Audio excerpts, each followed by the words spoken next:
और देवता पुष्प रहे बरसाए ब्रजवासिया।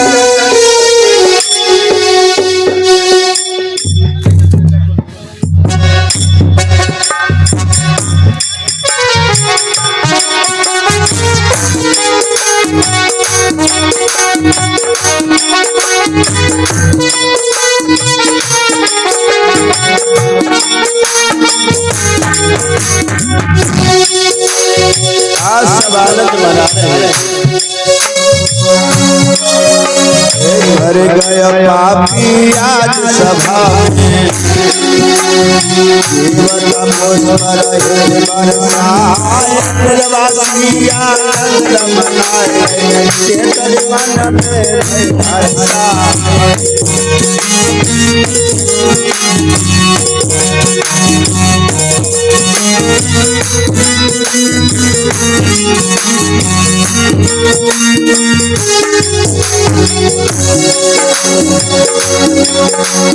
भगवान की आज सुंदर झांकी को देख करके मथुरा की जो मंगलमुखी नारियां माता बहना बिटिया भगवान की सुंदर छवि को देख करके चेहरा पे पसीना की बूंद झलक रही है और काली घुंघराली लट पसीना से माथे पे चिपक गई है।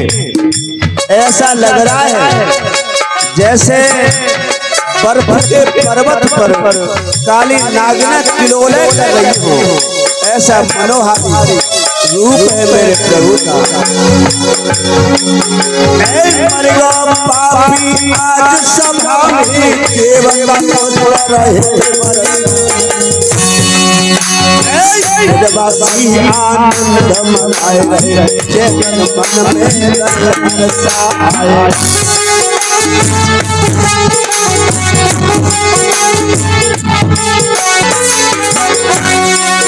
हर कछु मन में ऐसे ऐसे सोची आपकी मंगल सोच रही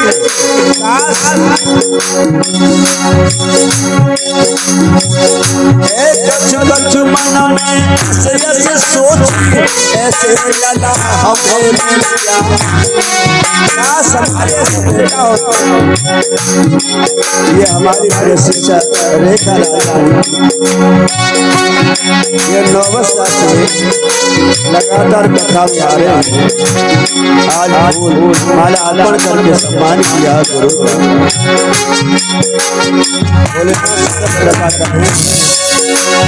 कछु कछु मन में ऐसे ऐसे सोचे ऐसे अल्लाह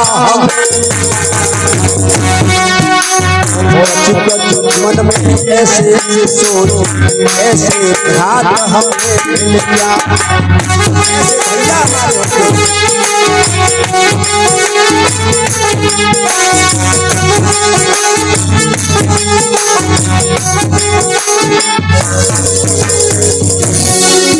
और कछु कछु मन में ऐसे ऐसे सोच और ऐसे किया हमें मिल गया। ऐसे काश हमारे बोल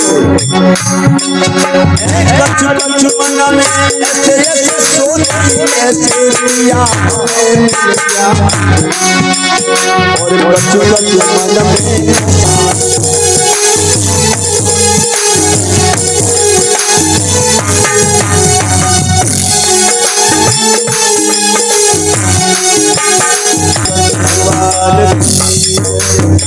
ऐसे आज कोई सोचे काश हमारे ऐसे भैया होते और कोई सोच रही है कि हमारे बुद्धू से तो अच्छे देंगे ऐसे हमारे को। अलग अलग विचार है भाव है।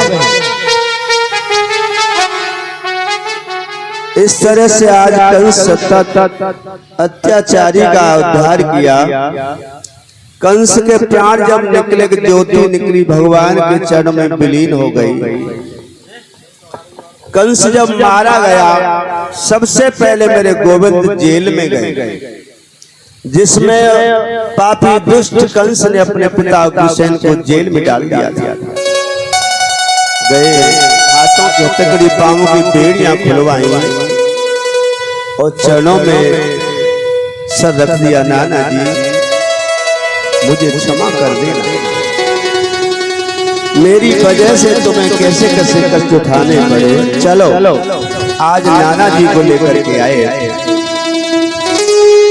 और स्नान कराया, सुंदर वस्त्र पहनाया, सिंहासन पर बिठा दिया।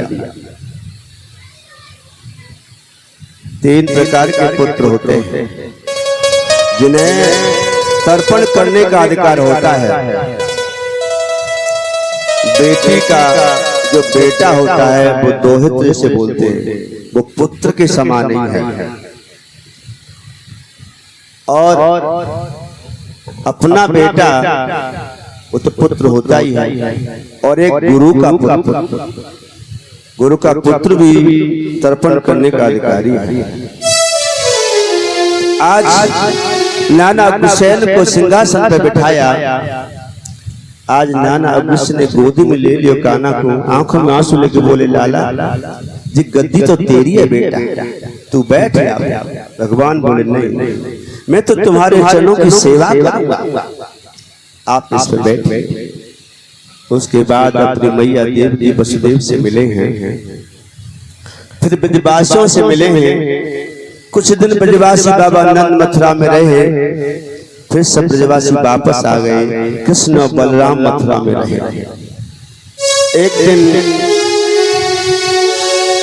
दिन वसुदेव ने दोनों पुत्रों को बिठाया, कहा कि अब इनका शिक्षा संस्कार होना चाहिए। सिर मुंडन कराया और गुरु सांदीपन के यहाँ शिक्षा ग्रहण करने के लिए भेजा।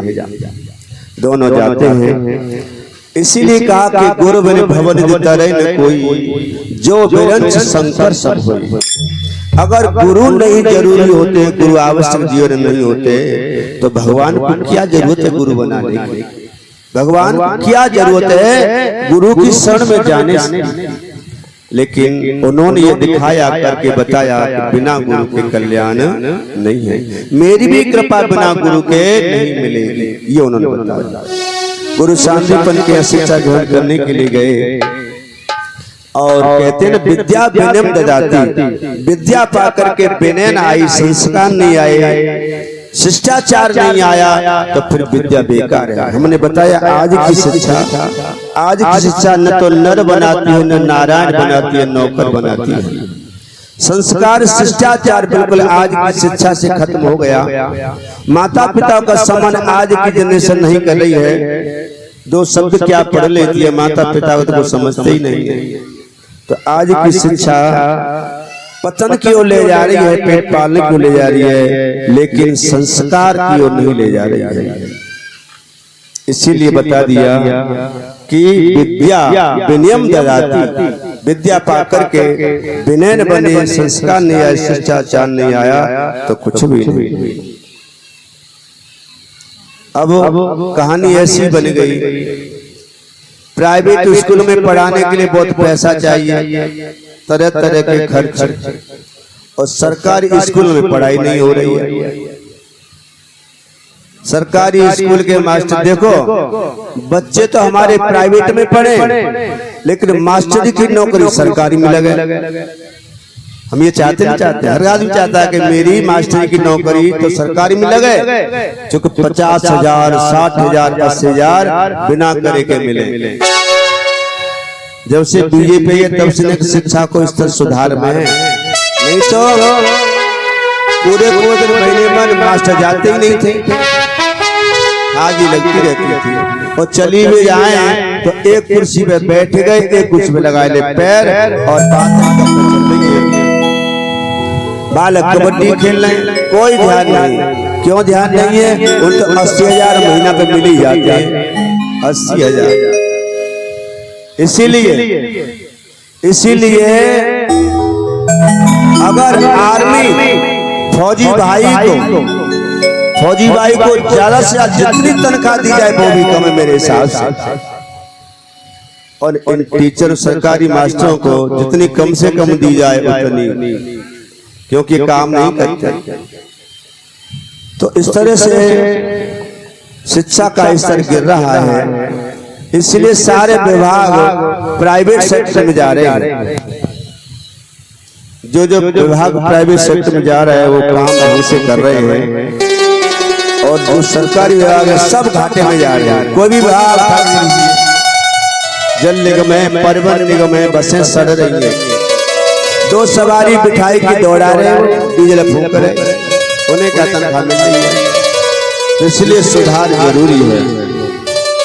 कहते हैं भगवान ने 64 दिन में 64 विद्याएं प्राप्त करी।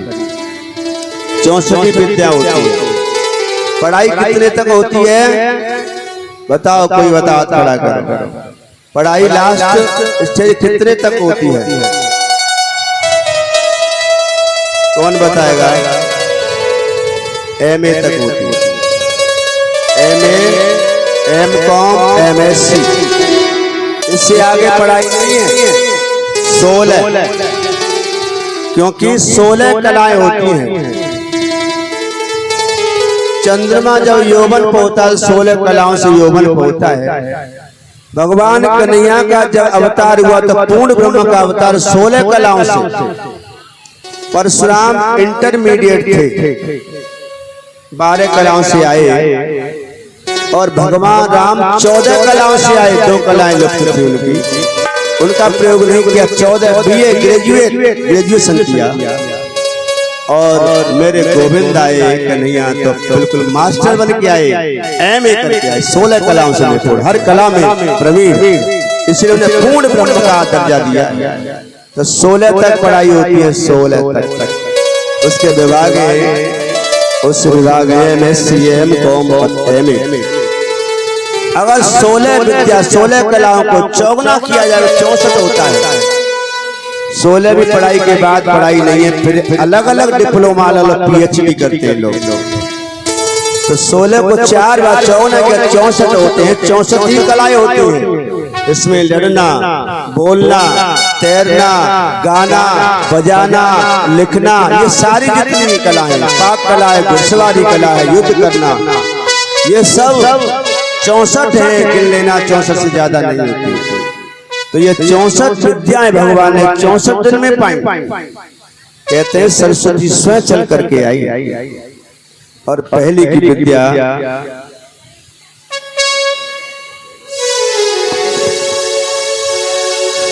हो बाके बिहारी के नैना सखीरी कछु जादू सो कर गए रे।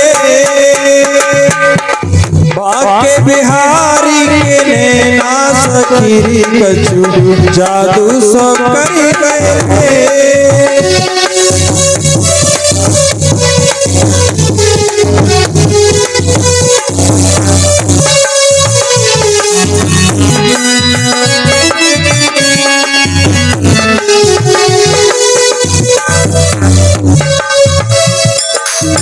जादू सो कर गए तो ना सो कर गए,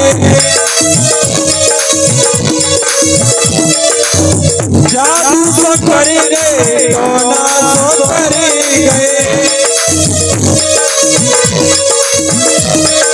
बाके बिहारी के नैना सखी कछु जादू सो कर गए।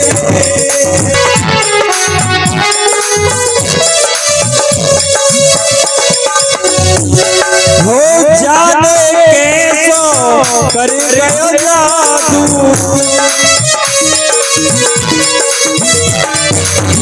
जाने कैसो कर गयो जादू,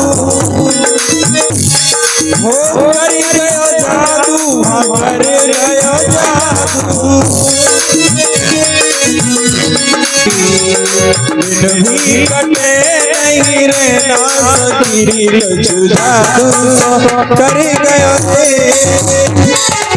बाके बिहारी के नैना सखी कछु जादू सो कर गए रे।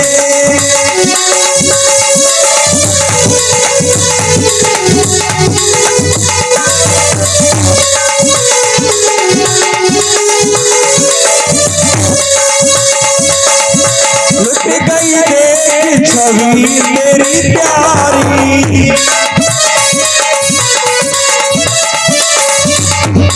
हो लुट गई देख छवि छवि तेरी प्यारी,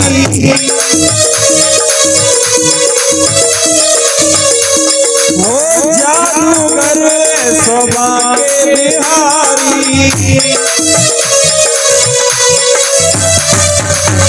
जादूगर शोभा के बिहारी।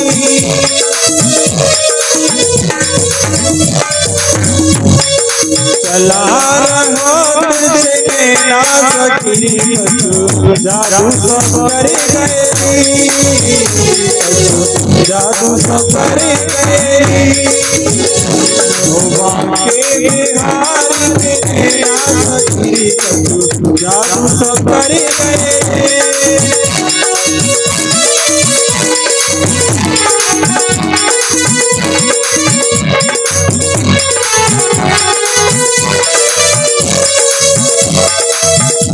मोटी अखियाँ बड़ी गजरारी, मोटी अखियाँ बड़ी गजरारी, बड़ी गजरारी, हाँ बड़ी गजरारी।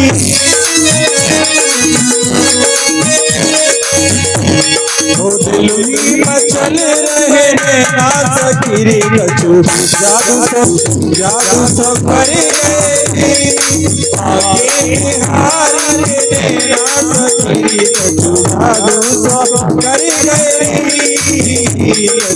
जादू सब कर गए, जादू सब कर गए। आपने कथा सुनी, इसका आपको पूरा लाभ मिले, फल मिले, इसलिए जैसे बने तैसे पूजन का कार्यक्रम जारी रखें। स्पेशल समय नहीं मिलेगा। तो इस तरह से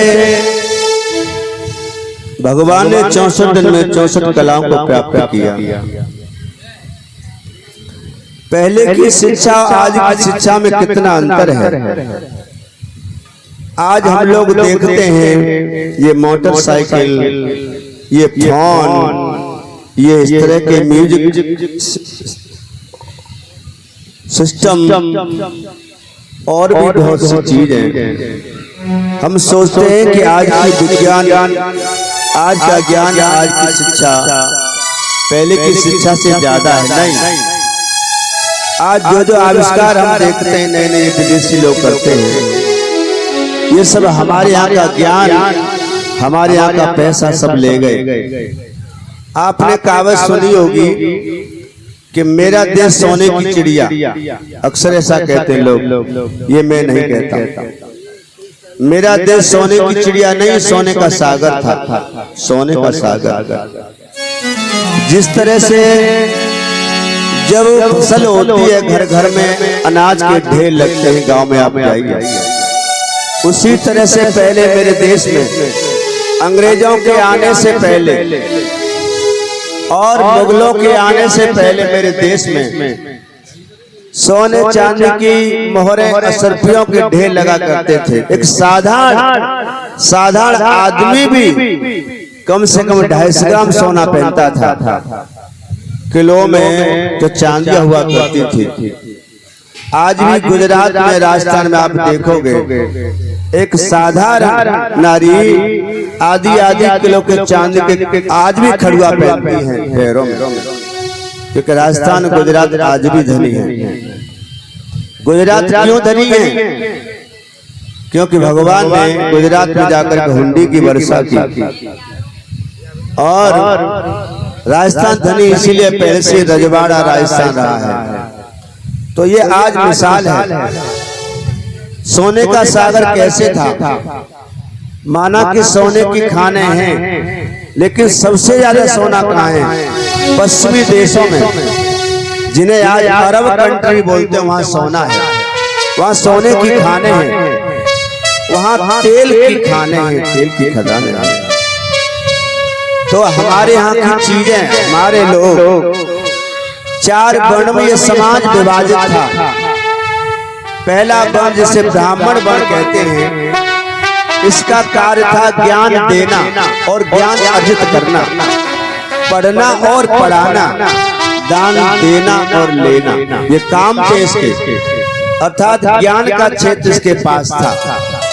सबको सद्मार्ग देना, सबको सद्ज्ञान देना, सबका मार्गदर्शन करना और समाज के कल्याण के लिए खोज करना और यज्ञ आदि से प्रकृति को प्रसन्न करके सुख समृद्धि बनाना, ये कार्य था इसका। जिन्हें आज वैज्ञानिक कहते हैं, उन्हें पहले ऋषि कहा करते। ऋषि रिसर्च शब्द से ऋषि बना है। रिसर्च मीन्स खोज करने वाला।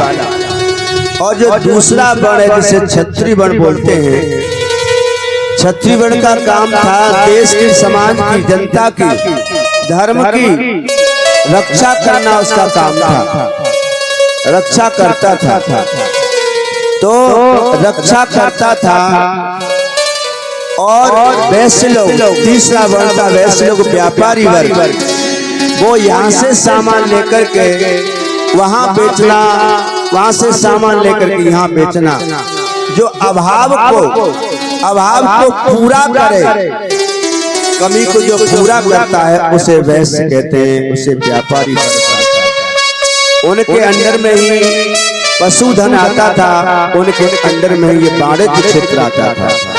चौथा वर्ण जिसे आज हम शूद्र बोलते हैं, चौथा वर्ण जिसे आज हम शूद्र बोलते हैं, ये शूद्र चौथे वर्ण के पास जितना टेक्निकल काम होता था, जितना टेक्निकल काम सुई से लेकर के जहाज बनाने तक का, और औषधि का काम, वस्त्र का काम, जितने प्रोडक्ट होते थे वो सब चौथे वर्ण के पास थे। सारी टेक्निक व्यवस्था चौथे वर्ण के पास थी। चौथा वर्ण तैयार करता था, वैश्य से ले जाते थे और बाहर विदेश में व्यापार करते थे। हमारे यहाँ की आयुर्वेद औषधियाँ, आयुर्वेद औषधि इतनी महान औषधि कि आज की अंग्रेजी दवा में और बहुत से रोगों का इलाज नहीं है, लेकिन आयुर्वेद में सब रोगों का इलाज है। तो हमारे यहाँ की आयुर्वेदिक दवा विदेशों में बेची जाती थी। हमारे यहाँ का वस्त्र जिसे रेशमी वस्त्र बोलते हैं, रेशमी परिधान, 5.25 मीटर की साड़ी मुट्ठी में आ जाए और जरा सा सर्फ साबुन लगाओ भकभकी हो जाए, कभी सिकुड़े नहीं। सर्दी में पहनो, गर्मी में पहनो, वर्षा में पहनो। तो हमारे यहाँ का सूती वस्त्र, हमारे का रेशमी वस्त्र बाहर विदेशों में बेचा जाता था। हमारे यहाँ का इस्पात, लोहा, इतिहास उठा के देखिए आप, जब अंग्रेज आए, अंग्रेजों ने यहाँ से लूट की और उस लूट के सोने को हमारे यहाँ से पुराना जहाज हमने खरीदा जो बरसों तक जल में रहे, लेकिन जंग नहीं लगती थी। ऐसा इस्पात था हमारे यहाँ, और वो लेकर के उसमें लाद के ले गए थे। तो हमारे का सामान विदेश में बेचा जाता था, व्यापारी बन जाते थे, और वो हमारे यहाँ का सामान और वहाँ की गिन्नी सरफियाँ उनके बराबर तौल करके दिया जाता था।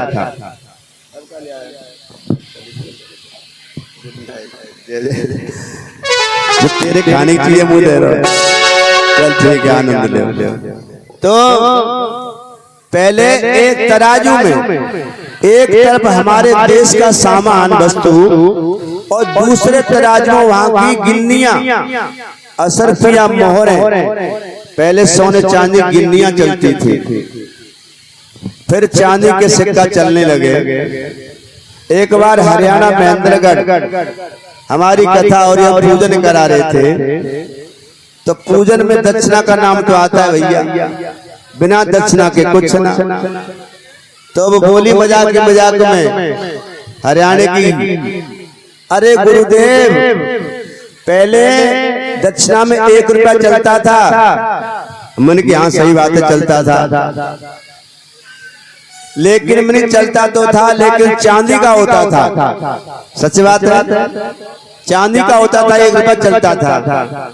अब वो चुप हो गई। दूसरे दिन वो सब चांदी का सिक्का लेके आई, दक्षिणा में चांदी का सिक्का सब ले दिया।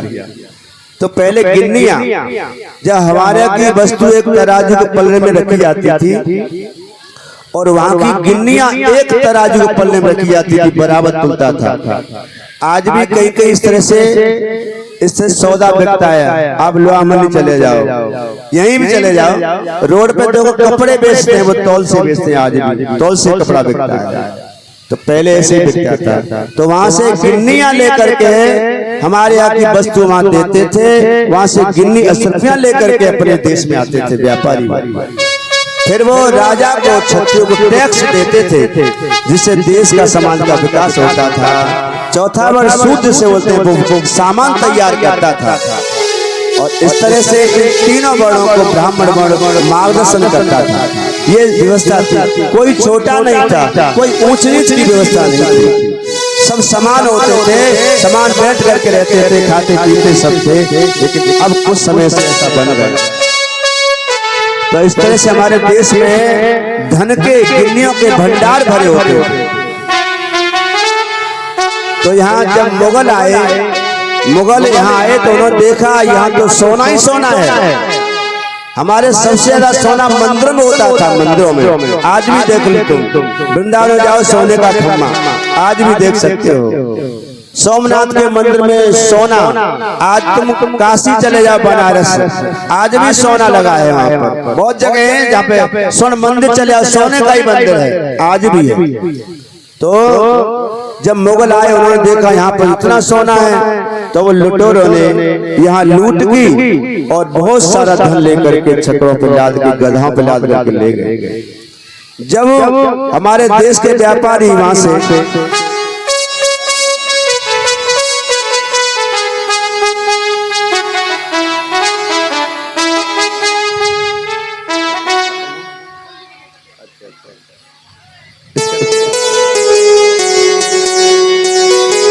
एक छोटा सा प्यारा सा बेटा टीटू, विजय और कपिल, इनके विजय अच्छा दोनों भाई विजय कपिल की तरफ से 501 रुपए भावुक के सहयोग में आ रहे हैं।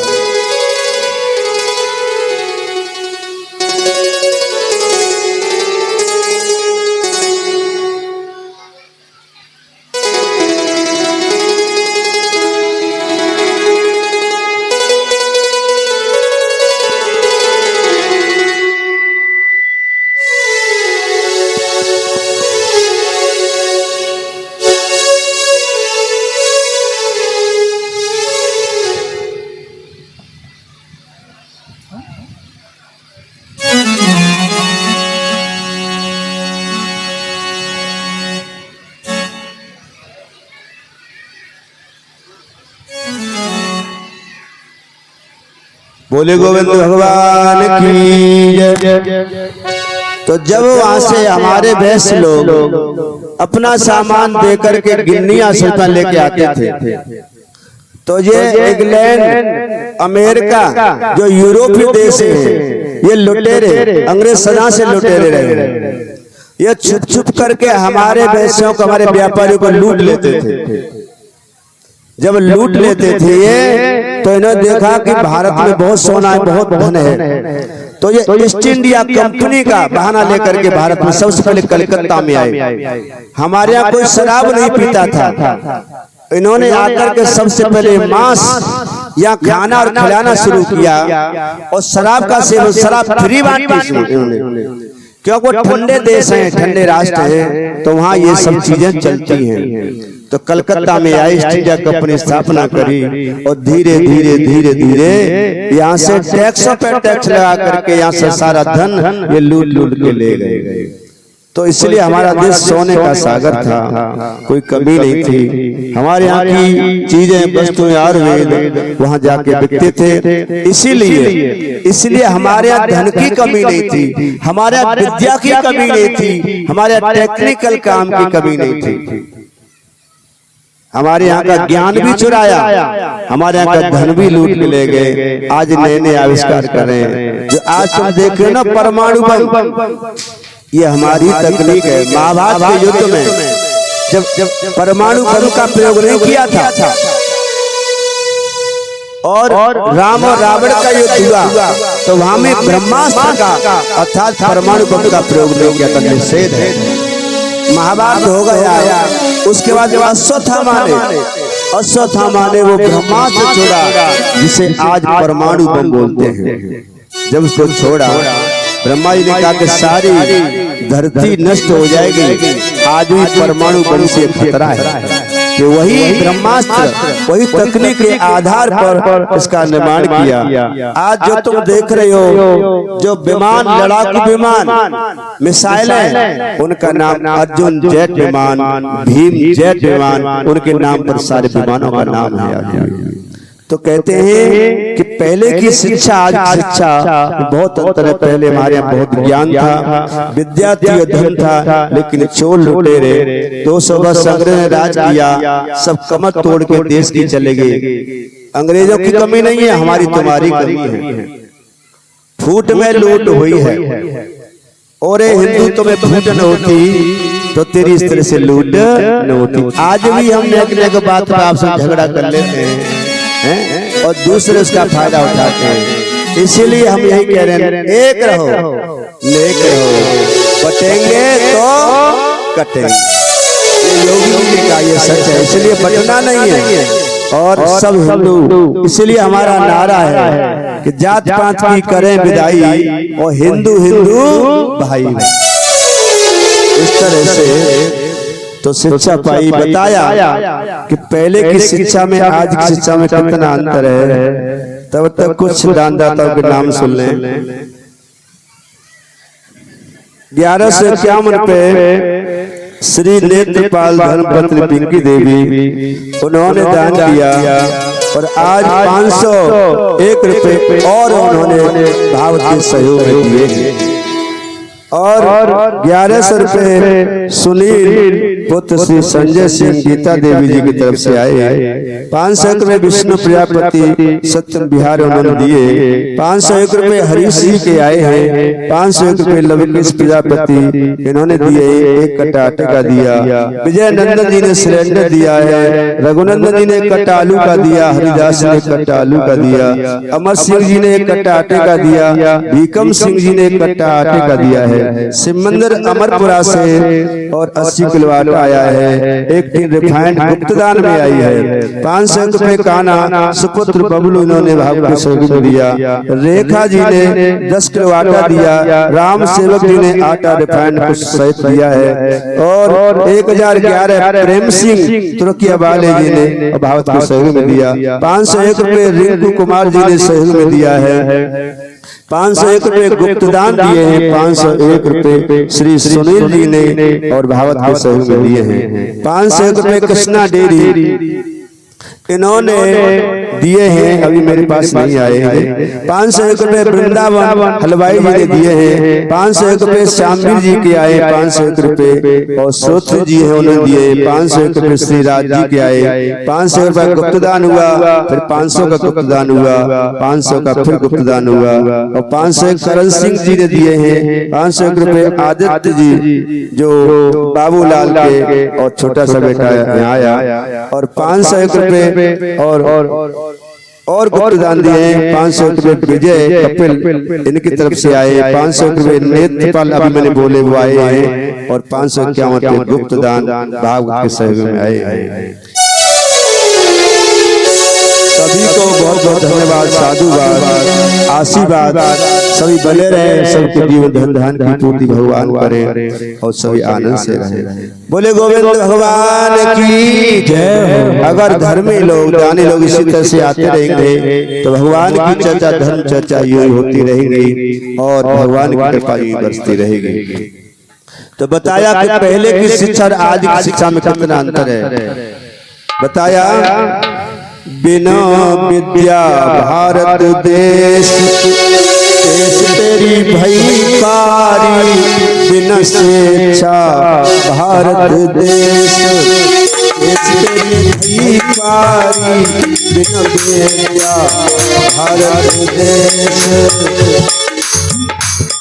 बिना शिक्षा भारत देश, देश तेरी भई ख्वारी। बिना विद्या भारत देश। सुनो ध्यान से। पहले की शिक्षा और विद्या में आज विद्या में कितना अंतर है। और किसी कवि का कथन हमेशा रहता एक समान, किसी कवि का कथन हमेशा रहता न एक समान। कोई कवि कविता करता है तो उसकी कविता बदलती रहती है, एक समान जैसी नहीं होती। किसी कवि का कथन हमेशा रहता एक समान, किसी कवि का कथन हमेशा रहता न एक समान। सदा विदेशी हमको समझे अपना रे मेहमान, हमारी दिल से नाते देश तेरी भई भारी बेटा भारत देश।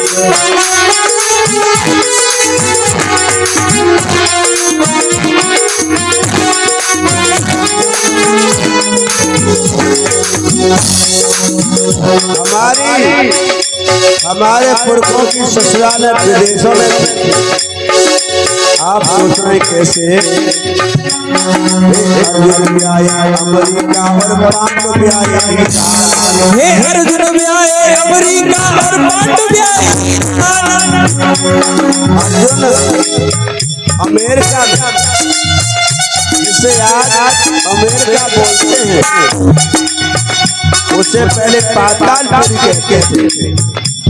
पातालपुरी का राजा जो नागवंशी राजा होते थे, वो अमेरिका इंग्लैंड के जो वहाँ का राजा होता है, रानी विक्टोरिया हुई, उनके मुकुट में आप देखना नाक का फन आपको आगे दिखाई देगा। सच करना, अमेरिका इंग्लैंड का जो प्रधानमंत्री राष्ट्रपति राजा होते हैं, उनका जो मुकुट होता है उसमें नाग का फन है। ये नागवंशी है, जो हमारे राजा नागवंशी था। क्योंकि पातालपुरी जिसे अमेरिका बोलते हैं, यही राजा बासु का क्षेत्र का राजा था, इसलिए सब नागवंशी हैं। क्योंकि पातालपुरी अमेरिका हमारे देश से नीचाई पर है, जिसे आज तिब्बत बोलते हैं, जिसे आज तिब्बत बोलते हैं।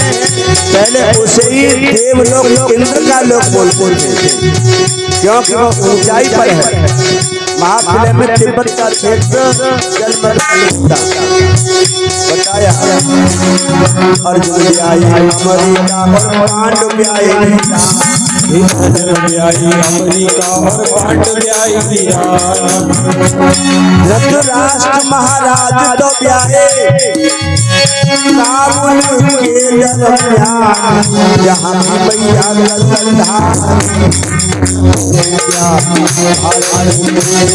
देश तेरी भई भारी से पिछा भारत देश। देश तेरी भई भारी से पिछा भारत देश। राजू कहाँ है? बब्बू राजू कहाँ है? इसको पेश करना कम करो। तो अमेरिका में अर्जुन भी आए। जब भीमसेन को दुर्योधन 100 भैयाओं ने जहर दे दिया और जहर देकर के भोगवती नामक गंगा में बहा दिया। 3 गंगा की धार आई थी, एक देवलोक में स्वर्ग लोक चली गई, जिसे आकाश गंगा बोलते हैं। एक पाताल लोक में चली गई, जो गंगा सागर जाके मिली, जिसे भोगवती गंगा कहते हैं। और एक धरा पर रह गई, जिसे भागीरथी गंगा कहते हैं। तो इसी गंगा में बहा दिया भीम को। बहते बहते बहते बहते वो पाताल में जाकर पातालपुरी पहुंच गया। बासी की बेटी ने उसको निकला दिया भीम को और अमृत पिलाया। भीम जिंदा हो गए। भीम के साथ ने विवाह किया, लेकिन मैया कुंती की याद आ गई। लम्बे को सोते हुए छोड़ आए भीम। धर्मराज ने पूछा भीम नाग लोग की बहू कहाँ है? भैया उसको साथ नहीं ले पाया, क्योंकि बासुक ने वचन ले लिया था कि तुम मेरी बिटिया के साथ नहीं रहोगे, लेकिन नाग वंश की बिटिया को तुम हस्तिनापुर नहीं ले जाओगे। वचन दिया। अर्जुन ने कहा मैं जाऊंगा। अर्जुन आए। अर्जुन को आते ही बासुक ने नागों से कहा घेर लो इसको, ये हमारा शत्रु है। तो अर्जुन ने युद्ध किया, सबको धराशायी कर दिया। इसने जाकर के एलम से कह दिया, अरे एलम दे, तेने अपने देवर को खा लिया, तेरा देवर मार दिया युद्ध में। जब इतना सुना एलम दे ने अपने पेट में घूसा मारा और प्राण दे दिए। जब राजा बासे पास अर्जुन पहुंचे, अर्जुन से 4 बांसे खेले, शर्त लगाई, अगर तुम्हारे बेटिया हो और मेरे बेटा हो तो अपनी बेटी का विवाह मेरे बेटा के साथ में करना। तो परीक्षित अभिमन्यु का पुत्र हुआ। राजा बासु के घर में नवल्दे पैदा हुई और नवल्दे का विवाह राजा परीक्षित के साथ हुआ। तब अर्जुन के साथ में और राजा बासु के भैया के लड़के उलू भी आई, इसलिए अर्जुन आए, अमेरिका और पांडव भी आए, अमेरिका और पांडव भी आए, महाराज तो भी आए, काबुल के दरमियान जहाँ मैया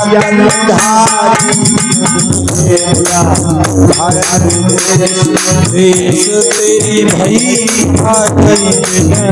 शिक्षा भारत देश।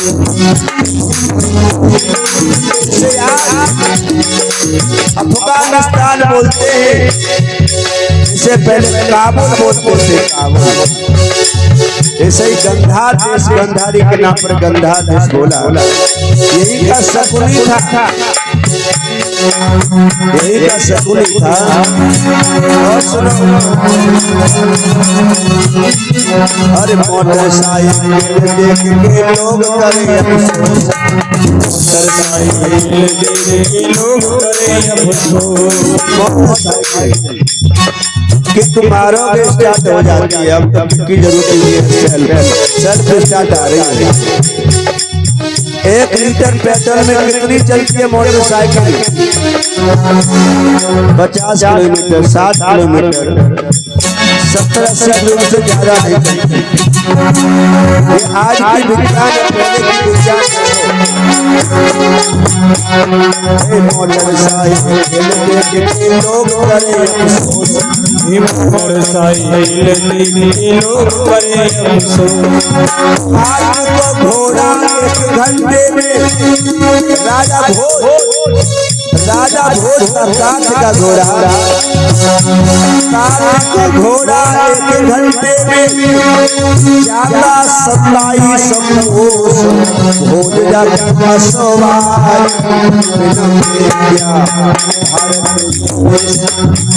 तेरी भाई भारती बिना भारत देश।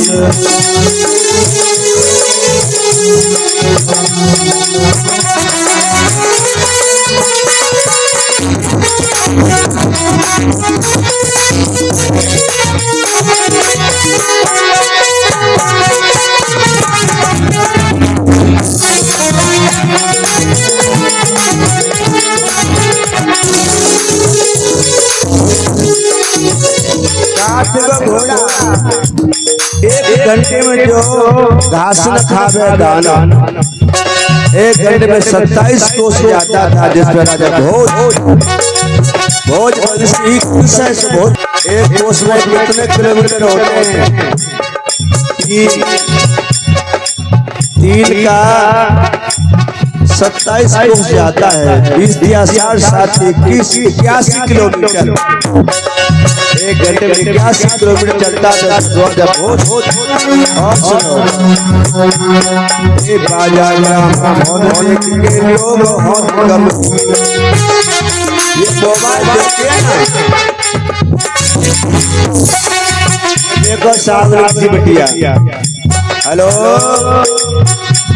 फोन लगा दिया अमेरिका में, यहाँ बैठे हुए बात हो रही है। आज इसको देख करके लोग आश्चर्य करते हैं, लेकिन आज की विज्ञान है, पहले के विज्ञान से बाजा और देख के लोग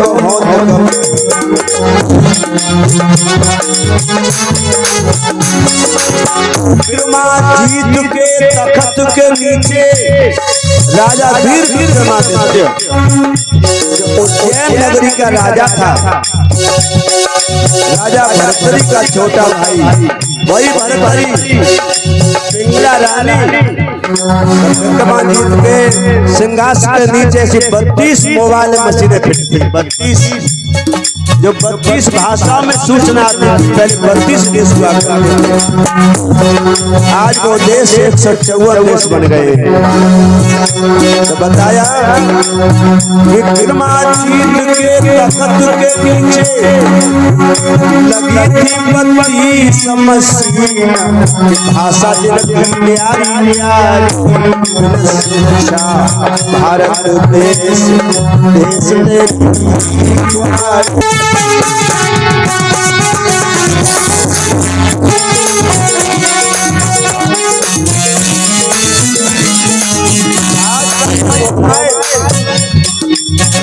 कितनी भाषा में बात कर सकता है, 2-4 भाषा में बात हो सकती है, लेकिन 32 भाषा में और सूचना आती थी। विक्रमादित्य चक्रवर्ती सम्राट हुए थे राजा विक्रमादित्य।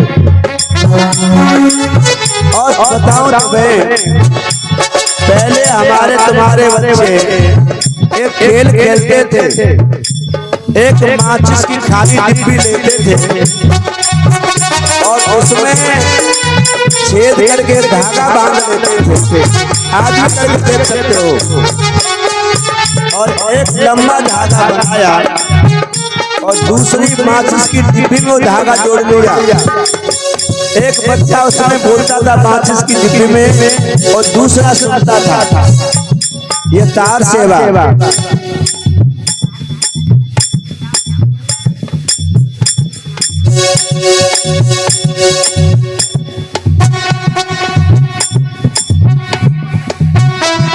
ये वृंदावन, चलो ठीक है।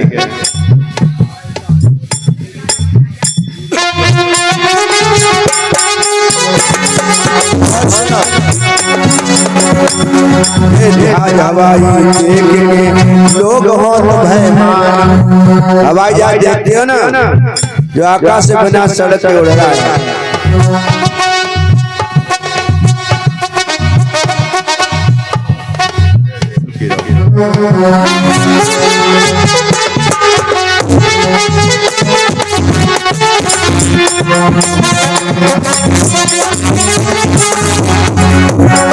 जहाज हवाई देख के लोग हो तो भय मान, हवाई जहाज देखते हो तो भय मान। आज विज्ञान पहले सुनो,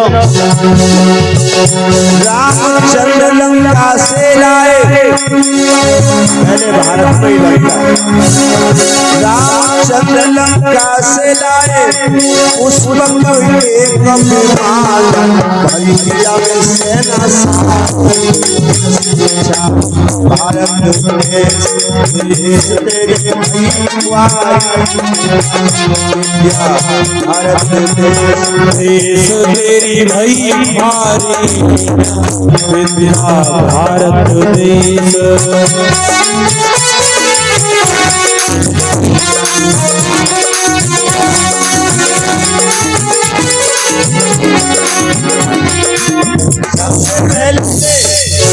मेरे देश में इन विमानों का जहाजों का आविष्कार हुआ था। आप इतिहास जाने, हमारे ऋषियों का नाम छुपा करके नाम शिव कुमार तलपड़े, ये महाराष्ट्र के थे। शिव कुमार तलपड़े इन्होंने विमान का आविष्कार किया। और प्राचीन समय जाओगे तो भरद्वाज मुनि, आप उठा के देखें, भरद्वाज मुनि ने विमान की आविष्कार किया है, उन्हें पुस्तक लिखी है। विमान हवाई जहाज कैसे बनाए जाते हैं उन्होंने तकनीक बताई है। वो तकनीक अंग्रेज चुरा करके अपने आविष्कार किया। आज भी अमेरिका में, इंग्लैंड में जो बड़ी बड़ी गूगल कंपनी है, बड़ी बड़ी कंपनियों के जो सीईओ हैं वो सब भारतीय हैं। यहाँ से पढ़ के बच्चे जो योग बनते हैं वो विदेश में चले जाते हैं। और सुनो, हे नदरई को लोग करे अफसोस,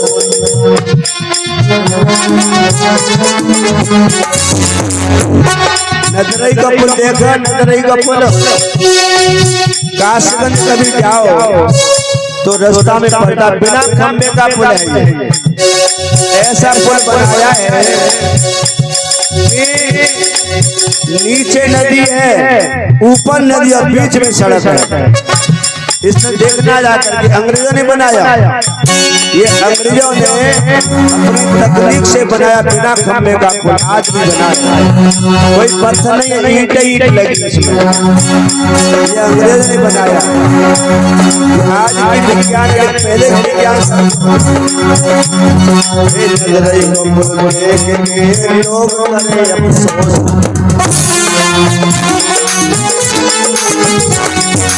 नल नील में भांजो सागर, पहले की विज्ञान देखो। नल नील हमारे देश के इतने बड़े वैज्ञानिक थे, उन्होंने पत्थरों की कटाई छटाई इस तरह से की कि वो पानी में न डूबे। नल नील में भांजो सागर, देखो 400 कोस उतरिया पे सेना सारी।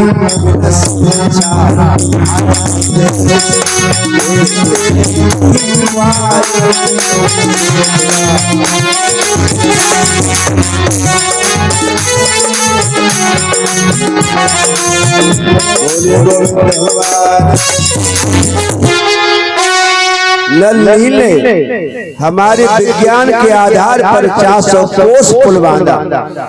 एक कोस में कहते हैं कि 4 योजन होते हैं। इतना लंबा पुल बिना खंबे का बनाया नल्ली ने, पत्थरों की कटाई छटाई की। राम की कृपा तो थी ही। उन्होंने आपने विज्ञान पढ़ी हो, हाई स्कूल की साइंस पढ़ी है, फिजिक्स सबने पढ़ी होगी। उसमें एक सिद्धांत है, principle of the Archimedes. Archimedes का सिद्धांत न पढ़ियो तो जाकर के देख लेना। उसमें आर्किमिडीज ने एक सिद्धांत दिया है कि जब कोई भारी वस्तु और जम में डुबाई जाती है तो उसके भार में कमी आती है, और कितनी कमी आती है उसके द्वारा जितना जल हटाया जाता है उतनी कमी आती है। ये है आर्किमिडीज का सिद्धांत परिभाषा। इसी आधार पर पत्थरों की कटाई छटाई की और समुद्र पुल का निर्माण किया। वही सिद्धांत, एक सुई जल में डालेंगे तो सुई डूब जाती है, और जहाज कितना भारी होता है वो नहीं डूबता। क्यों नहीं डूबता? इसी सिद्धांत को प्रतिपादित किया। सुई हल्की है लेकिन वो ज्यादा जल नहीं हटा पाती, उसका आयात नहीं है। और जहाज भारी है लेकिन उसका आयत बड़ा है, चौड़ाई ज्यादा है, इसलिए उसके अंदर जल ज्यादा हटाया जाता है, और जल ज्यादा हटेगा तो उतनी उसके भार में कमी आएगी, हल्का हो जाएगा, इसलिए जल पे वो तैरेगा। सुई ज्यादा जल नहीं हटा सकती, इसलिए वो डूब जाती है। यही सिद्धांत पर। और नल उस समय के बहुत बड़े वैज्ञानिक थे, और उन्होंने इस तरह से सागर पे पुल बांधा। कहने का तात्पर्य है कि हम लोग आजकल उस तरह की शिक्षा को ग्रहण नहीं कर रहे हैं। केवल हमने शिक्षा को सरकारी नौकरी तक सीमित कर दिया है बस। लेकिन पहले परमात्मा के लिए विद्या अध्ययन करते थे लोग। कितने बच्चे आज सभा में पढ़ने वाले बैठे हैं जो पढ़ रहे हैं, कितने बच्चे ऐसे हैं जो पढ़ रहे हैं, पढ़ाई कर रहे हैं। हाथ खड़ा करो, ऊपर करो। 2 ही 3 लोग हैं पढ़ने आए। देखो हम कहते हैं ना हमारी कथा में बच्चों को जरूर लाना चाहिए, अपने छोटे बच्चों को जरूर लाओ। हमारी कथा में अपनी बेटी बेटन को जरूर लाओ, हमारी कथा में अपनी बहुओं ने जरूर लाओ। जितनी सास बैठी है अपनी बहू ने जरूर लाओ। जो तुम्हारी बात तुम्हें अपने पूजा सम्मान कराना तो हमारी कथा में लेके आओ। जो तुम्हारी बात मानेंगी हमने सिखाएंगे बताएंगे। तो जितने विद्यार्थी बैठे हैं जिन्हें याद नहीं होता है, जो पढ़ाई में कमजोर हैं, उन्हें बता रहा हूँ सुन ले फॉर्मूला, इस तरह से याद होगा और आप नंबर 1 पे जाओगे। पहली बात, कुछ बातें मान करनी पड़ेंगी। पहली बात, रात्रि को 10 बजे से पहले सो जाएं। विद्यार्थी सुन लो, विद्यार्थियों के लिए मैं टिप्स दे रहा हूँ। पहली बात तो जो विद्या अध्ययन करना चाहते हैं, प्रवीण होना चाहते हैं, रात के 10 बजे तक सो जाएं। सवेरे कम से कम 5 बजे जगें। रात को संध्या के समय रात को कभी याद न करो। संध्या के काल जो याद करता है, संध्या काले श्रद्धाए विद्या न वर्धते। संध्या काल में जो पढ़ता याद करता है उसकी विद्या काम नहीं आती है। संध्या काले शयन वर्धते, संध्या काले भोजन वर्धते, संध्या काले विद्या स्वाध्याय वर्धते। तो शाम को रात को 10 बजे तक आप पढ़ें। पुस्तक को 1 बार 2 बार 4 बार 5 बार केवल पढ़े नहीं, स्कैन करें, समझें। उसी पुस्तक में से उत्तर ढूंढे, प्रश्न ढूंढे, सवेरे उसको याद करेंगे। होता है ना, रात को नेट बिजी बोलेगा और सवेरे 4 बजे 5 बजे आप कॉल लगाइए, तुरंत लगेगी। उस समय नेट बोलता है। इसी तरह से देवता का वो समय होता है, प्रकृति का समय होता है, ब्रह्म मुहूर्त होता है, ऋषियों का ज्ञानियों का समय होता है। उस समय आप पढ़ाई करोगे तो 100 गुनी विद्या आप पढ़ाएगी, बहुत जल्दी आपको लर्निंग होगी, याद होगी। और एक काम, सवेरे जब जगह नहाए धोए, नहाने के बाद सूर्य भगवान को जल दें। सूर्य भगवान को जल कैसे देना चाहिए? तांबे की लुटिया में आप जल दें और नीचे कुछ पात्र रख लें, बर्तन नहीं तो किसी पौधे के गमला में जल गिरे, और सूर्य भगवान को इस तरह से अंगूठा न लगाएं, इस तरह से, और जल ऐसे ऐसे हिला हिला के दें। मैंने बताया था भगवान शंकर को धार बना के जल दिया जाता है, सूर्य भगवान को हिला हिला के रुक रुक के जल दिया जाता है। ऐसा जल दें, फिर प्रार्थना करें और गायत्री मंत्र पढ़ते हुए जल दें। जल देने के बाद तुलसा जी घर में सब रखनी चाहिए। 7 या 5 पत्ते तुलसा जी के तोड़े, मुंह में रख के चबाएं, 1 गिलास ताजा पानी पिए तो आपकी याददाश्त तेज हो जाएगी। उसके बाद फिर पढ़ें। सरस्वती मंत्र गुरु से ले लें। पढ़ाई से पहले सरस्वती मंत्र का जाप करें, क्योंकि विद्या की देवी कौन है? सरस्वती मैया। सरस्वती मैया की कृपा होगी। इस तरह से आप अध्ययन करेंगे तो बहुत जल्दी आप पर विद्या आएगी। एक तरीका और बताता हूँ। मान लीजिए एक किताब है हमारी, और ये किताब का सिस्टम है, यहाँ से इस तरह पढ़ते हैं, ऐसे पढ़ते हैं ना, ऊपर से पढ़ेंगे नीचे तक पढ़ते आएंगे। तो ऐसे पढ़ने से याद नहीं होगा, इसको उल्टा कर लीजिए, इसको उल्टा कर लीजिए, फिर नीचे से आप पढ़िए। तो इसमें पढ़ने में आपको दिमाग लगाना पड़ेगा, पढ़ने में आपको मन एकाग्र करना पड़ेगा जब पढ़ पाओगे। और जिस चीज को दिमाग लगा के मन एकाग्र करके पढ़ोगे वो जल्दी याद आपको हो जाएगा। क्योंकि रटंत विद्या फलंत नाई, ताई से हम रटंत नाई। उसका स्कैन करो, और जब माइंड से इसमें तुम्हें गहराई लगानी पड़ेगी, माइंड लगाना पड़ेगा। जिस कार्य को दिमाग लगा के गहराई से ज्ञान से पढ़ोगे वो जल्दी आपको याद हो जाएगा। कैसी रही? तो ऐसा विद्या